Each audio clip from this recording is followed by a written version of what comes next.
Hello, good day, everyone. Today we're hosting a video from the Council of Native Caribbean Heritage. We are a nonprofit organization, an indigenous organization that seeks to foster closer ties within the Native Caribbean indigenous community. We today have a special guest speaker, Casike Maekiaphan Phillips of Guineatheno of the U.S. Virgin Islands. The Yucayeke there recently was recognized by the governor and the government of the Virgin Islands, which is groundbreaking and shattering and exciting. So I'm going to turn this over to Casike Maekiaphan Phillips and let her share the story, which many of us, I'm sure, want to hear. Hi, everybody. My name is Maekiaphan Phillips. I am from the U.S. Virgin Islands, and my journey started in 2012 after the death of my mother.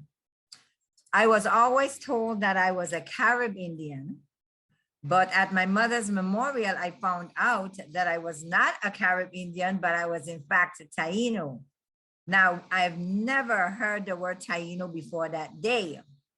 I started to Google, I started to ask questions, I did my DNA, and I found out that I was, in fact, the descendants of the Taino. So that caused me now to just ask a lot of questions. The first thing I did, I went to the Historic Preservation Office and I said, how can we be recognized? It took them 6 months and 83 pages later. The answer was no, because they did not have the authority to recognize the Taino people.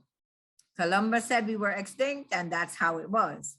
But the more I learned about the Columbus and the way the process went, trying to literally wipe out the Taino people, I got really upset and I decided to make a difference.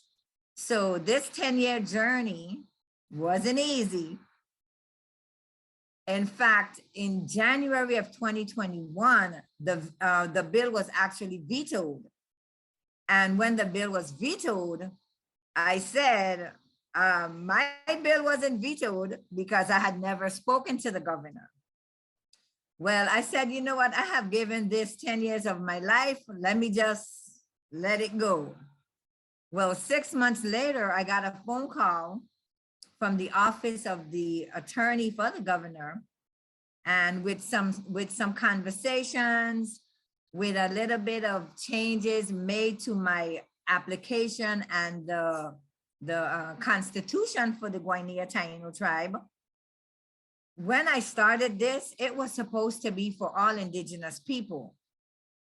But a lot of things happened where other organizations wanted different things, and it caused a lot of issues for me. So about 4 years ago, I asked for a technical amendment just to recognize the people. So after it was vetoed, I said, okay, let me make the changes. Let me make the application. Let me make the constitution only for the Taino people. And in 30 days, I had I'm proud to say that we had the recognition when I changed it completely just to the Taino people. Wow, that is amazing. And I read an article online that it said the governor at one point was shocked at your response to the first veto. Can you share a little bit about that? He never. I haven't spoken to him to find out how he felt about what I said, but that's very interesting because I'm gonna talk to him about that. And just the other day, for 12 years, I've been trying to not have them teach our children about Columbus. So over 50 years ago, Governor Paiwanski actually gave us Virgin Islands Puerto Rican Friendship Day so that the people that did not want to celebrate Columbus could celebrate that holiday. And I felt that that still didn't do anything for us as Indigenous people. So after 10 years, I got a proclamation for Indigenous Peoples Day on the 10th of October. And that's what we're going to be celebrating this year. I mean, I do it every year, but now we have a proclamation from the governor. That is amazing. Thank you for sharing that. And how was it that you came about with, I remember seeing you a couple of years ago on the Opia Taino. What was that? Yes. What was that? Well, Opia Taino is actually the spirit of the Taino. That's our nonprofit. I did not use the name Guinea in the beginning because it was so much politics going on. Everything we did through Opia Taino International. That's when we fed everybody after the storms. That's when Good Morning America, in fact, came and did an interview. For years, we had been getting grants and feeding the less fortunate. We have given away clothing. There's a lot of things that we do through the nonprofit.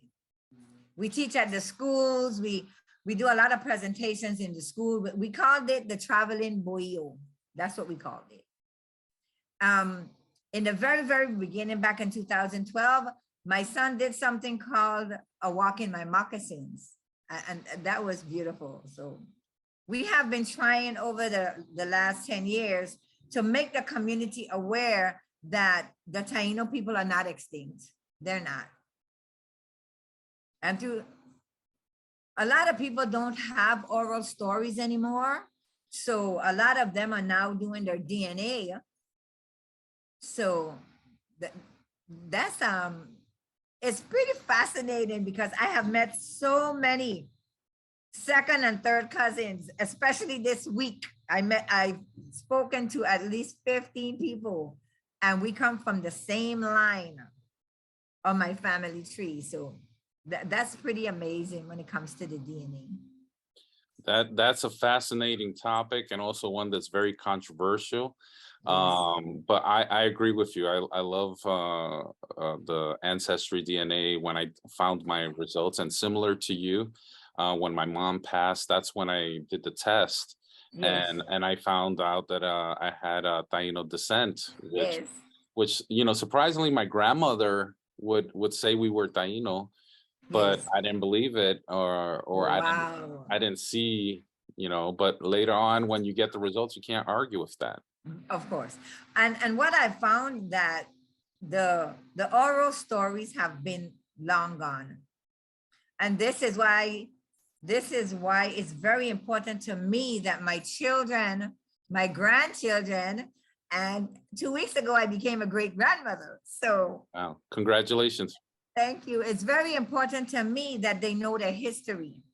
And it's very important to me that people understand in the Caribbean, when I started looking for my family line, this is not the face that I found. We are completely mixed with African, with Carib, with Spanish, from Spain, Irish, British. My pizza looks like a DNA, actually. It looks like a pizza. My DNA looks like a pizza. So the more I search, is the more I'm fascinated. Over the summer, I was blessed to have gone to the British Virgin Islands, where I did something called, it was a trip for the descendants of Salt Island.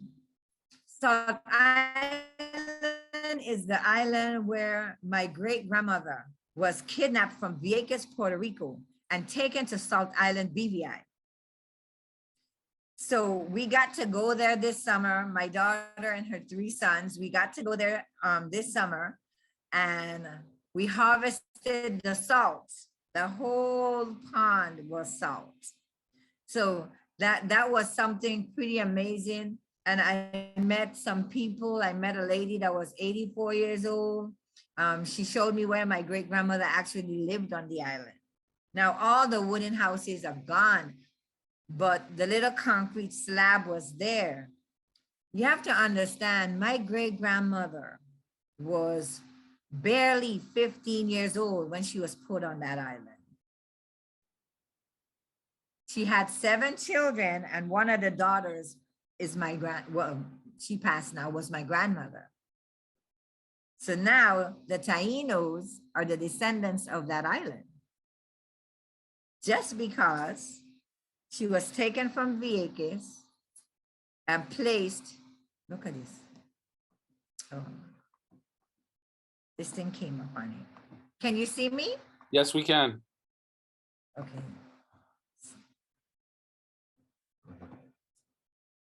So the things that I'm learning and the things that I'm able to share, like right now, down in there's a children's museum.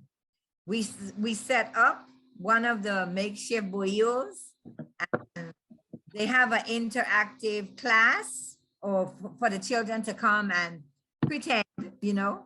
So we're still doing some stuff here in the Virgin Islands. So. Okay. I'm going to share a question of one of my members, one of our members from the conch, who was unable to come, but she wanted to ask you, and she made a sort of a statement and question at the same time. Okay. So I'm going to read it. It says, Casike Maekiaphan Phillips, Mabrika, it's a privilege to have you with us. What your tribe has accomplished is something that everyone in the Taino community celebrates as a victory, a historical event for the indigenous community of the Caribbean, one that offers a glimpse of hope and motivation to keep pressing forward.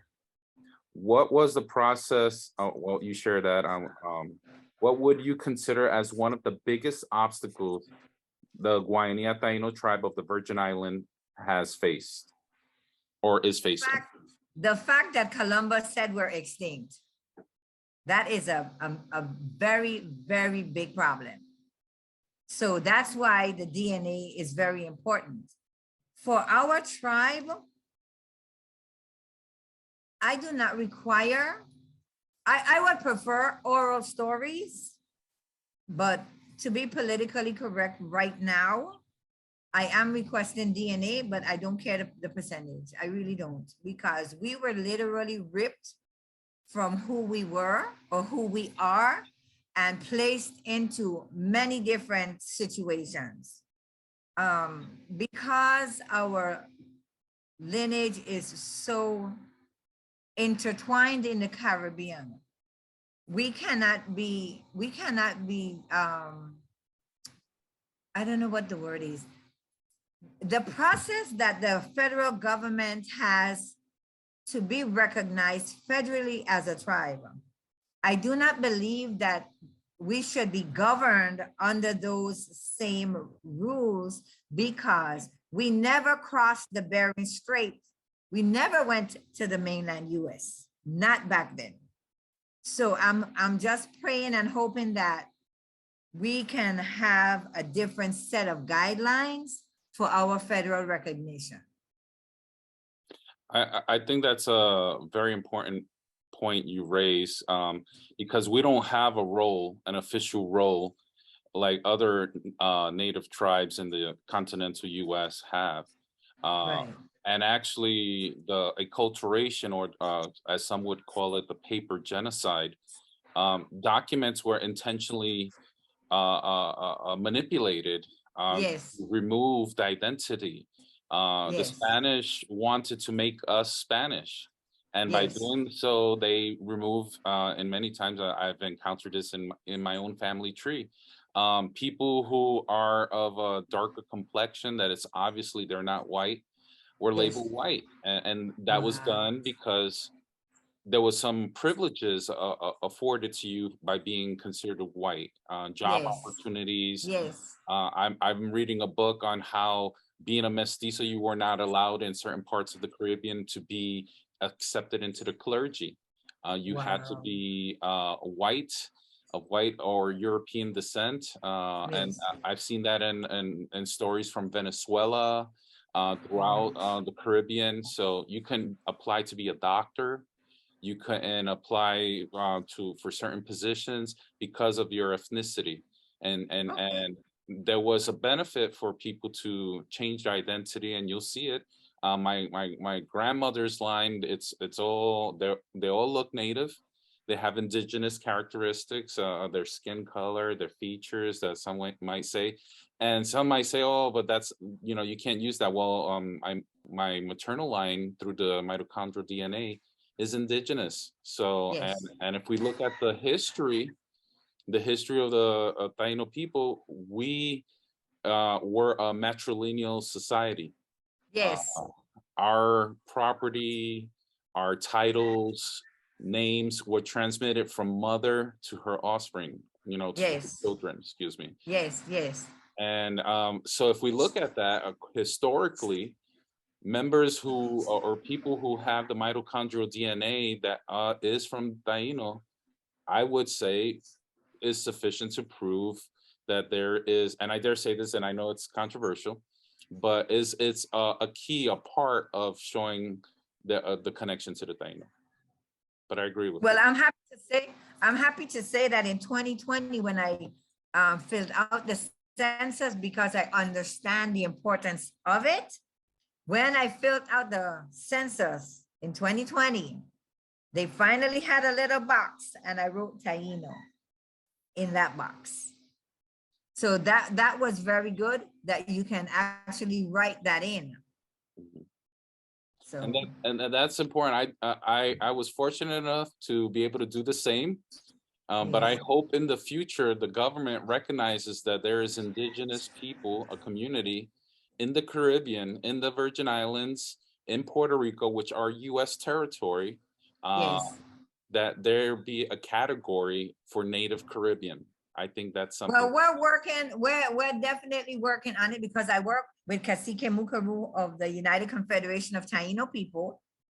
And when you register with the Guineatheno tribe, automatically you get a number on the census. So 2030, by 2030, we should have a good idea of hopefully the amount of Taino people that are still alive.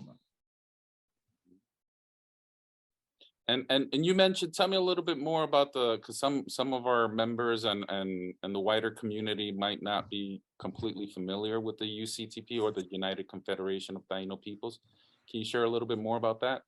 Casike Maekiaphan, I met him in 2012. And when I originally invited him to speak in the Virgin Islands, he was not the cacique yet. But by the time he came in December, the grandmother tribe came to speak. He came as the cacique. So that was pretty awesome. The United Confederation, pull it up for me, the mission statement. Okay. The United Confederation of Taino People. He has all these years, he's working with the census, trying to make sure that we have the proper label on the census. He is always at the UN. Their mission statement for the Confederation of Taino People is to promote the self-determination of Caribbean indigenous peoples and the recognition and protection of their human rights, culture, traditions, and sacred lands.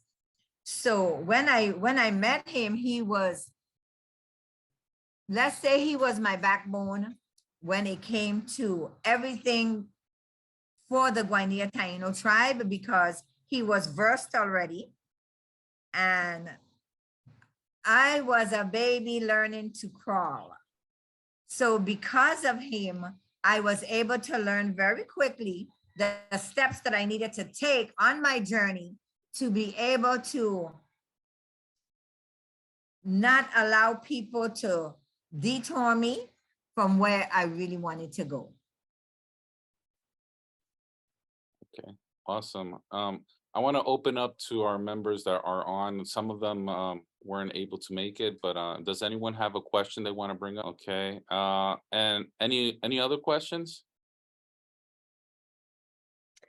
I was curious about, you said that you grew up believing that you were a Carib. Yes, Carib Indians. Well, the right name is Calanango, but we were taught the word Carib because of Columbus.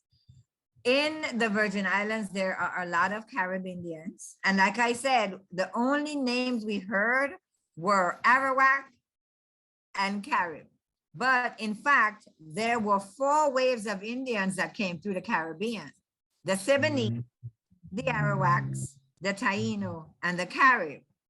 The Taino people called the Arawaks the ancient ones. Now, the Taino people emerged after 600 years of domicile, you would say. And the Taino people, all of the indigenous people that were before, they kind of melted together and became the Taino people in the Caribbean. So did your family identify as Carib? And if so, how did you? No, they didn't. Actually, my mother had 20 children. My father had 4 before, so we're a family of like 26, and I'm number 21. All of my life, I always wore 2 braids. I was always an Indian. It was not, we have a carnival every year. And of course, we play the Indians in the parade, but there was something inside of me that kept me grounded as an indigenous person. Now, we was always taught about the Indians, you're doing the parade.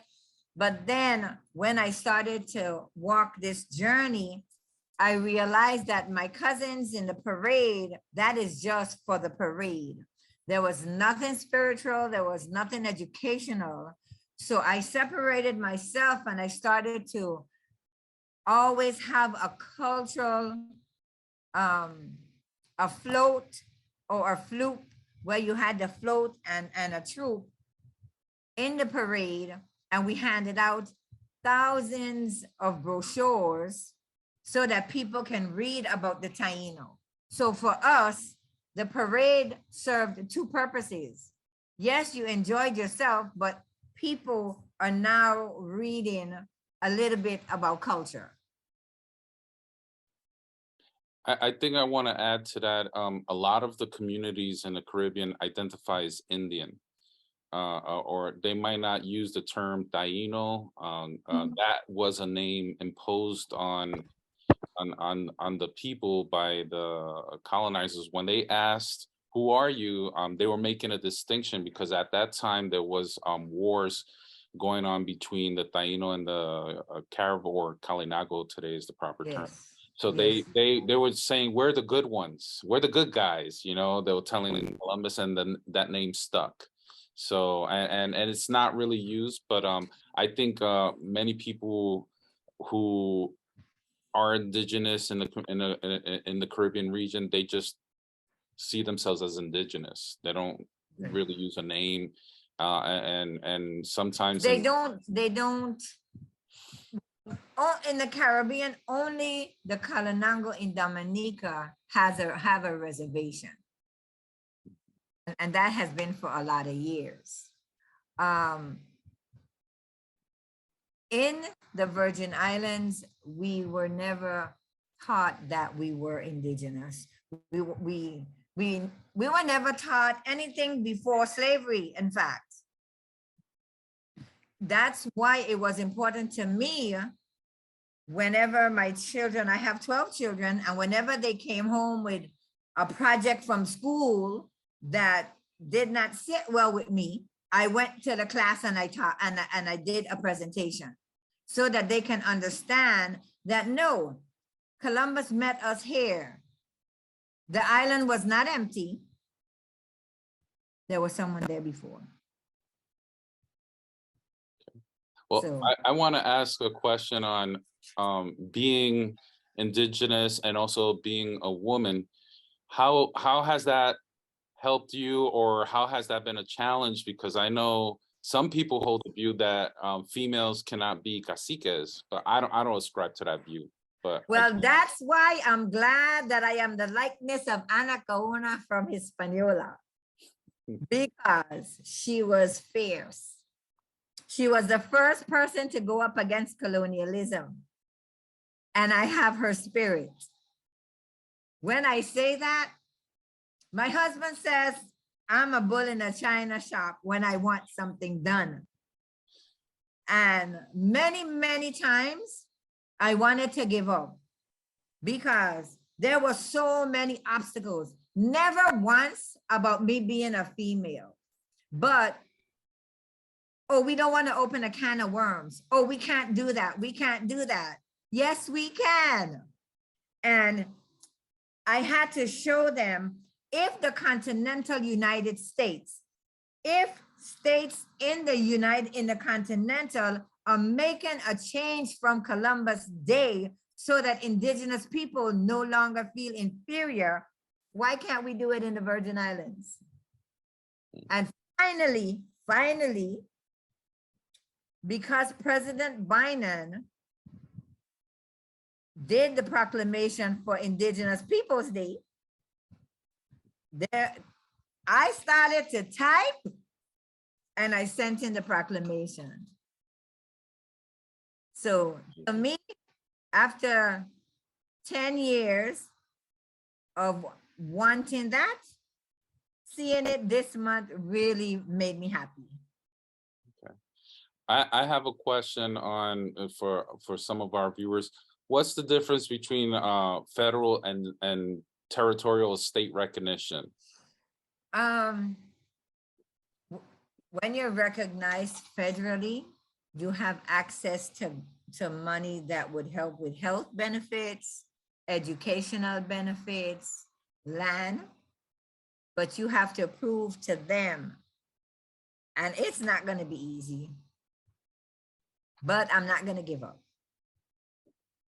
Awesome. I think you have, when I would tell my daughter that we were Taino, and at one point she told us, Dad, we're not even recognized by anyone. And she was right at that time when she made that comment. Right. So when I showed her that we received recognition in the Virgin Islands, she was shocked, she was excited. And I felt that she had a role model, and I just want to commend you as being a leader in our community. You fought hard and you were able to achieve something that many thought was not possible in our lifetime. Yes. I really thought that I was not going to be able to live to see the day that we received some form of recognition.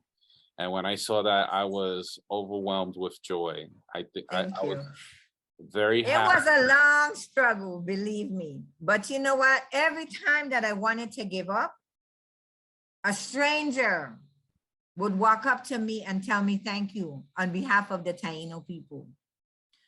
People would say to me, Miss Phillips, nobody could have gotten done what you did, because the first time I met Senator Jackson at that time, he's no longer a senator, it was taking so long. I said, listen, if I cut my braids off, I'm finished. He says, don't do that. You're going to mess up everything I'm working for, because you have to look the part. When I went to the museum in St. John, I was given work by a gentleman, and he says to me, Miss Phillips, I am a Caucasian man. I cannot teach about the Taino people. So you have to do it. We have to understand that it would never be easy, but I don't believe in waiting for tomorrow. I'm a doer. If I want something done, I do it. Yes, I need help, but I'm not going to sit down and wait for that help. Whatever little bit I can do, I'm going to do. That is great. And is there, you mentioned the United Confederation of Taino People and Casike Maekiaphan. What are there other tribal entities within the UCTP? I wouldn't be able to answer that. I do know that they have a declaration of understanding with the Kalanango people. He has reached out to many different tribes and organizations. And I have to commend him on that because he's very diligent when it comes to trying to get everybody together. And that's very important. And I commend you for the work you're doing. And I think it's important for right now. There's a large diaspora of Taino people in across the United States and even in Hawaii and other regions. And I think as we become rooted in those communities, a lot of people wanted to have some form of recognition. And I think I like the concept of us having the Caribbean as our heartland, Yes. as our place, because yes, we're in new lands, we're part of other communities dispersed throughout the United States, but the Caribbean is our motherland. The Yes. Caribbean is what birthed our community, and I think it's important for us to continue a connection. Yes. In 1991, when Tutu Park Mall, when they broke ground, they found out that there were artifacts. So they stopped everything for a year, and they found 38 human remains, and they found thousands and thousands of artifacts. In fact, the whole of Tutu Park Mall was a village. The whole thing, and it's pretty big. And what's fascinating is that Miss Elizabeth Ryder, she was the archaeologist at the time. She wrote about the round huts, the oblong huts with special entrances. She spoke about the 2,500 pole holes. Now, for it to have that many holes in the ground, that was a very big village. And I was happy to find out that they never found a mass grave. So the people did not die from disease. You know when like smallpox, or they would bury everybody in one grave. So they did not find anything like that here in the Virgin Islands. So I was happy to know that we did not have that type of devastation here in the Virgin Islands. Okay, thank you for sharing that. That's very interesting. Wow. And in the future, we plan on doing a video on there have been certain studies done in the Caribbean. Actually, are 3 major ones. I think 4 actually, where they have over 200 samples of ancient remains that have been the whole genome was sequenced. Okay. The whole genome is the whole, because when you do Ancestry and 23andMe, those only do a very minor part of your DNA is Oh, okay. So when you do the whole, because if you compare all humans, we're about 99.8% the same, Okay. but that little 0.2% is significant. It's a lot. Many people think, oh, it's not much, but when you look at a DNA profile, because when the profiles from Ancestry, they're about 5 megabytes the size. When you do a whole genome, it's about 30 gigabytes. Oh, wow. So that's just goes to show you, and it's only just letters that are sequenced. That's it. So imagine how much writing that is. Yes. But those whole genome sequences were published online, They put whenever ancient remain is studied and sequenced, the protocol is to make it public. Um, Okay. so there's a website, the European Nucleotide Archive stores many of these ancient DNAs. So we were Okay. able to download some of them and convert them into a file that was put in GEDmatch, which is a Okay. company that allows you to compare DNA amongst different people. And I will do a video presentation on this, but a lot of our members do match not only one, but multiple. And I actually had one that had a high percentage, which was, I'm trying to get some researchers to come in and look at that and give us some insight. But a Okay. lot of interesting stuff. And I think this will work with the Guineatheno obtaining federal recognition in the future. But thank you so much for sharing your story. Is there anyone else who wants to share or ask a question? Okay, I'll leave it at that. Anything else you want to share before we leave, Casike?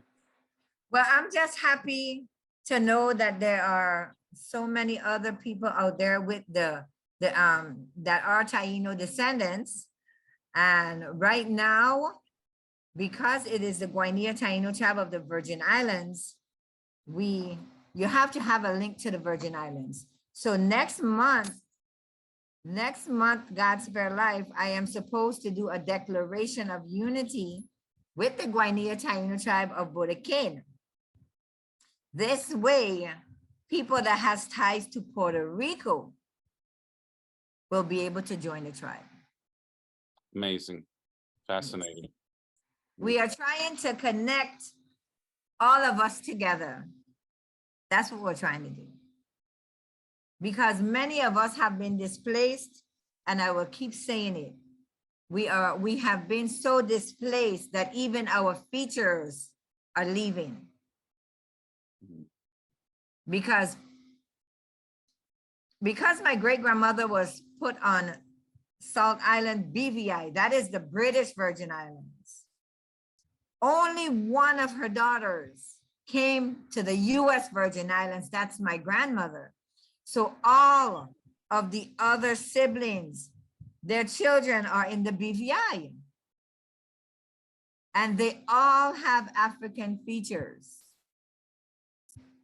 But they have the DNA because we all come from the same great-grandmother.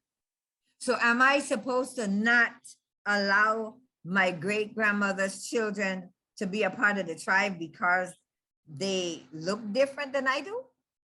No, we carry the same DNA. And that's what I have to make people understand.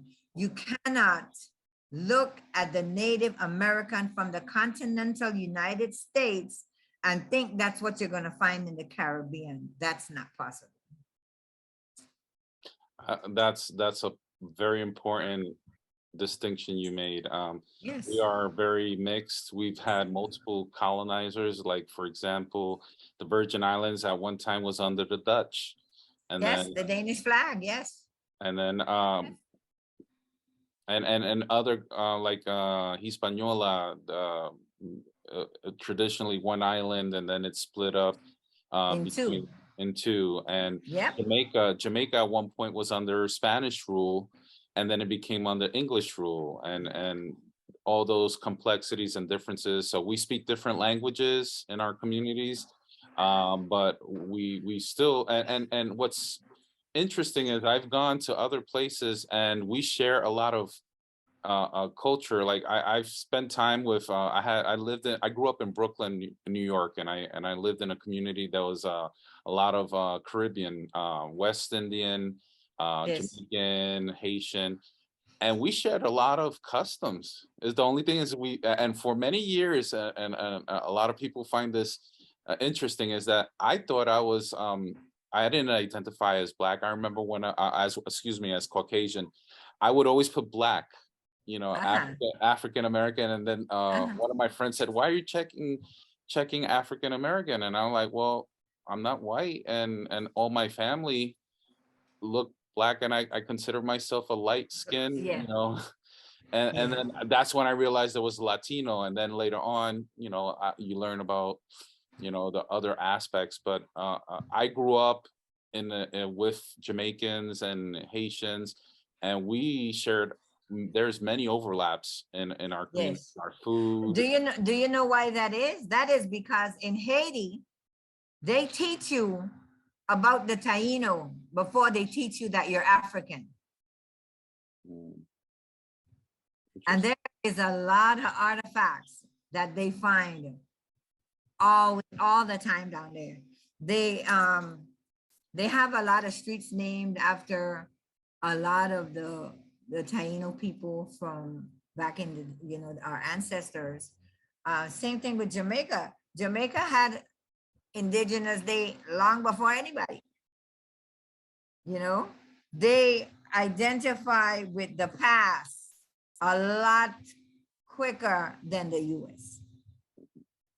I do want to bring up in Jamaica, there is the Maroon Community Yes. that have their own space or reservation, if you will, that are historically known to be a mix between Africans that ran away from the Yes.